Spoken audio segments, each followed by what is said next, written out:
Welcome to Clown World.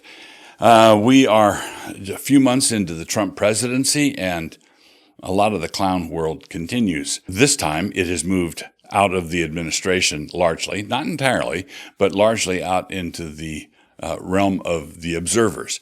One of the things I want to talk about today is a puzzlement that has occurred to me in the Never Trump world. And I don't think this is universal in the Never Trump world, but it really is commonplace. And I'm talking about the ostensible conservatives, people who sort of made their reputation as members of Conservative Inc., or they were the conservative representatives on all the talk shows and so forth. Now, Trump has come in like Trump, and he's saying and doing all kinds of things. And there's the art of the deal stuff, like let's make Gaza into a resort, or let's buy Greenland, or let's invade Panama and take over the Panama Canal. And everybody freaks out, and they start doing things that Trump wanted them to do all along. And it's hard for people to decide how much of this is art of the deal stuff and how much of this is really serious.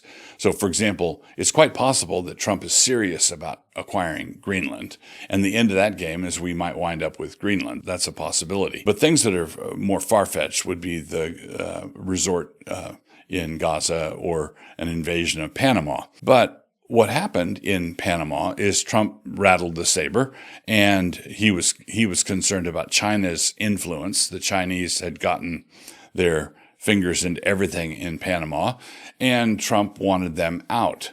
And as it now turns out, they are out. It seems to me that the Never Trump guys, the conservative Never Trump guys, surely did not want China controlling the Panama Canal. Surely they'd be against that. And surely they understood that Biden was not going to get China out of the Panama Canal, and Harris would not have gotten China out of the Panama Canal. They know that. And yet there's a strange reluctance to say, okay, on Panama, Trump, good job. We're glad you're president. That was well done. And then they would hasten to add, I don't agree with all your other shenanigans, but on this one, good job. Or in the Red Sea, where we are bombing the Houthis. We're making the rubble bounce, basically, as the Houthis have been firing on cargo shipping. A significant percentage of the world's shipping goes through the Red Sea. And so we are saying the Houthis, backed by Iran, are misbehaving, shooting at the cargo ships. And so we are bombing the Houthis. Now, it seems to me that a lot of conservatives who aren't fans of Trump, and they would hasten to add, I'm not saying that I support Trump now, but we like that. That was well done. I support that.